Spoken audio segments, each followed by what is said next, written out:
Olá, começando mais um Hiper Business, o seu programa de economia e negócios na programação da Hiperfilmes dentro do canal NET Cidade. Mas hoje vamos falar de solidariedade.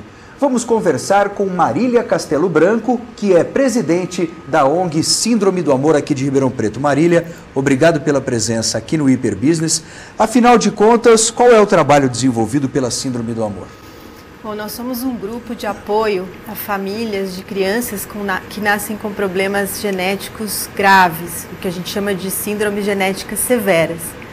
Então, essas pessoas esperam um bebê, né, com aquela expectativa de que tudo dê certo, de que chegue um bebê com saúde, e aí elas se deparam ou na gravidez ou logo que o bebê nasce com uma doença que muitas vezes não tem cura, que tem uma expectativa de vida curta, né? E muitas limitações para o bebê. Então, isso tudo começou da minha própria história, né? Eu tive um filho com uma doença chamada Síndrome de Edwards e vivendo essa experiência eu percebi que a criança ela tem os cuidados médicos, os cuidados técnicos, mas a família ficava muito adoecida diante dessa situação e não existia nada que fosse específico para apoiar essa família. Então hoje nós somos um grupo grande de voluntários, né, de diversas áreas, né, de atuação, área de saúde ou não, né, que servimos para apoiar essas famílias, quer dizer, tentar mostrar para elas, né, o valor dessa experiência, capacitá-las a cuidar dessas crianças, porque elas precisam ficar longe dos hospitais em função de problema de resistência mais baixa, por causa das doenças, né? E a gente percebe que aceitando melhor essa situação, sabendo lidar com ela, essa família acaba tirando muito proveito dessa experiência que é muito dura, de muita dor, mas ao mesmo tempo muito transformadora. Bom, às vezes é possível se detectar uma doença, um problema congênito ou genético, enquanto a criança está na barriga da mãe. E aí é possível se preparar melhor para o nascimento de uma criança que porventura tem algum problema nesse sentido. Agora, em algumas vezes, descobre-se somente após o nascimento, o que pega os pais ou a família totalmente de surpresa, né, Marília? É verdade, é muito difícil. É um choque muito grande, né? Comigo aconteceu isso, justamente, né? Eu esperei o Thales durante 9 meses, né? Acreditando que tudo estava muito bem, eu já era mãe de filhos adultos, já era mãe veterana, e no momento em que ele nasceu, eu percebi que ele tinha algo bastante grave. E aí, o que acontece? A gente, é como se fosse assim, você espera um filho e você recebe outro, né? O que deixa a família sempre muito chocada. Agora, depende muito da mãe, depende muito da família. Porque, às vezes, quando a mãe descobre o diagnóstico na gravidez, ela também é muito difícil saber que você está carregando um bebê que tem vários problemas, né? Mas, de qualquer modo, a gente entra, quer dizer, ou na gravidez, ou quando descobre depois que o bebê nasceu, ou mesmo depois que perde o bebê. O trabalho da Síndrome do Amor é um trabalho que continua.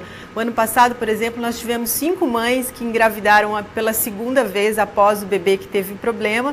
A gente acompanhou essas mães a gravidez inteira. Que aí, né, fica aquela tensão, né? Muito grande, muito grande. Ela fica com muito medo, né, de que aquela experiência se repita outra vez.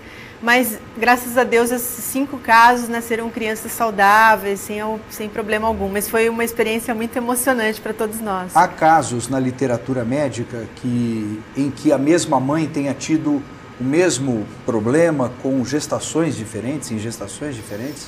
Tem. As doenças genéticas, elas se dividem em alguns grupos, né? A doença do meu filho, por exemplo, ela faz parte das trissomias, que a síndrome de Down, por exemplo, é uma trissomia. A gente tem 23 pares de cromossomos, pares, né?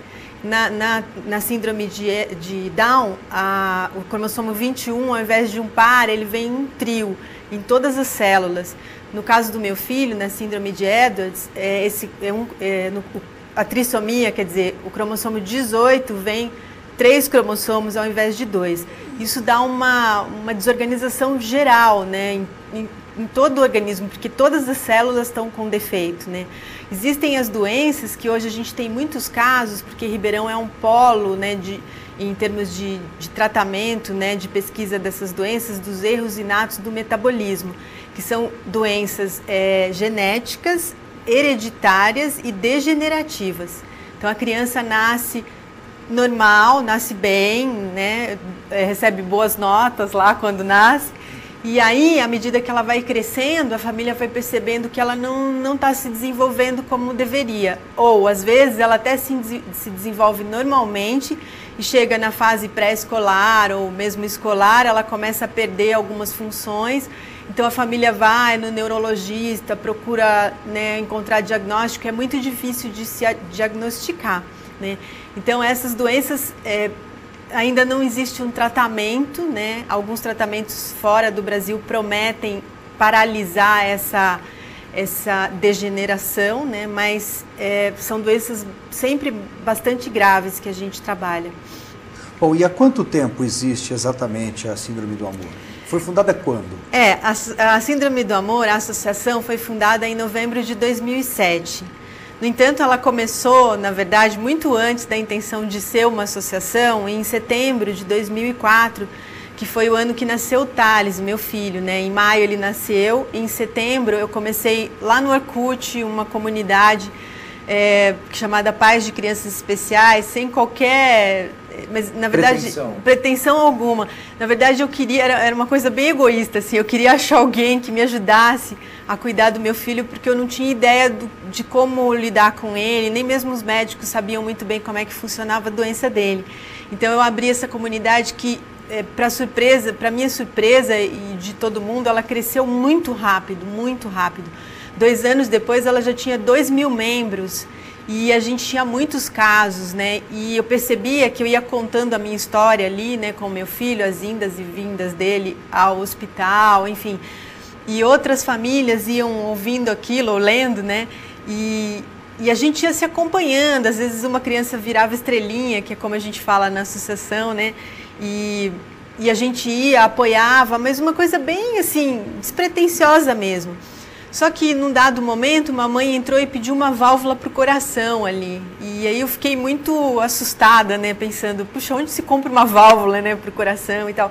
E comecei a refletir que às vezes a gente conseguia até ajudar em casos pontuais, mas que existia um universo grande de pessoas que precisavam. Uma complexidade muito grande, né? E talvez a área de cobertura, geograficamente falando, também não permitisse uma ação tão rápida e eficaz. Por exemplo, uma família do Maranhão, que tem algum problema, ela pode até recorrer à Síndrome do Amor, ela pode fazer parte da comunidade no Orkut, no Facebook, sim, ela pode ligar, telefonar, enfim, mas se não houver esse link, que é a condição de trazer ou de fazer esse atendimento de uma forma eficaz, aí também fica complicado, né? A internet, né, foi o grande, né, colaborador, né, foi o meio de comunicação que proporcionou um crescimento muito rápido da Associação Síndrome do Amor. Facilitador, né? Facilitador, assim, eu sou uma fã incondicional da internet, em função do que eu assisti, né, esses últimos três anos que a gente de fato, uma associação. Porque hoje nós atendemos 248 famílias no Brasil inteiro, em 4 países. Então, assim, nós temos famílias em todos os estados brasileiros. Mas sobre esse atendimento eu gostaria que nós conversássemos no segundo bloco, porque o Hiperbusiness volta daqui a pouco.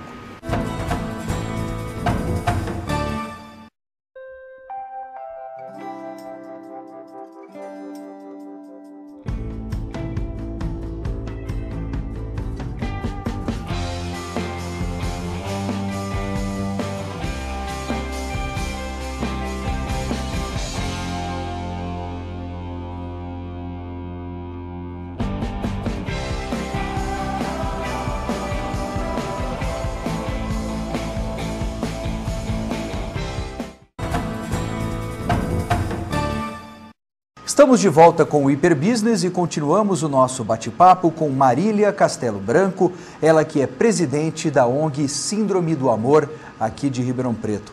Marília, no final do primeiro bloco você dizia que hoje você faz mais de 200 atendimentos, presta uma assistência e uma colaboração, um suporte, digamos assim, para mais de 200 famílias que estão enfrentando o problema de um filho ou de uma gestação com algum tipo de problema genético, algum tipo de problema que possa gerar um desconforto ou também um prejuízo para até a própria vida do paciente, né? Ou seja, da criança que está vindo, ou seja, requer necessidades e cuidados extremamente específicos e especiais. Eu gostaria que você falasse um pouquinho de como funciona esse sistema de atendimento à distância. Como é possível fazer esse tipo de atendimento que vocês fazem na Síndrome do Amor para uma família que esteja, por exemplo, em qual país vocês atendem? A gente está no Japão, nos Estados Unidos. No Japão, por exemplo, que talvez seja o mais distante daqui. Bom, hoje em dia é inevitável, né? Quando você se depara com algo que você não conhece, você vai lá para o Dr. Google, né? Como as pessoas costumam dizer. Então, quando você procura lá, né, síndrome genética e tal, a gente acaba aparecendo a síndrome do amor. Então, isso começa geralmente assim. A família tem aquele diagnóstico, né, da doença e aí ela vai procurar na internet, acaba chegando até nós. Ela se cadastra no nosso site e aí se dispara, né, todo um processo de acolhimento a essa família. São famílias de brasileiros que estão lá fora ou famílias nativas, entre aspas, do Japão, ou dos Estados Unidos, de onde quer que seja? Geralmente são famílias de brasileiros que moram fora do Brasil. Que detectam a situação estando fora de casa, digamos assim, entre aspas. E assim, isso acontece também nos estados, né, nos estados brasileiros. Então, ela chegando até a gente, primeiro ela é acolhida, então a gente vai ouvir, né, qual que é o problema que o filho dela tem e tal. Hoje, a gente, apesar de ter começado com a síndrome de Edwards, a gente acompanha assim, mais ou menos 50 tipos de doenças genéticas. Para você ter uma ideia, existem 7.000 doenças genéticas cadastradas no mundo. E esse primeiro ouvir da família que chega, eu estou aqui avaliando, não estou o tempo todo lá dentro, a gente até procura dar uma força para vocês, mas não estou lá dentro nesse atendimento. Acredito que seja extremamente importante, né? É muito importante. Eu acho que esse primeiro contato, esse primeiro assim, fala que eu estou aqui para te ouvir. Isso. Ouvir esse desabafo, talvez seja a maior carga de desabafo que a família tenha ao ter contato com a ONG, seja esse primeiro ouvir, a primeira conversa, Isso. Né? Deve ser longa, acredito. É longa e geralmente a gente tenta que esse primeiro contato seja com uma mãe que já passou por essa situação, porque a mãe que vem procurar, geralmente é a mãe ou a tia que procura, é interessante isso, muito dificilmente é o pai, às vezes acontece, mas geralmente é a mãe. Ela está muito ferida, né? Muito ferida.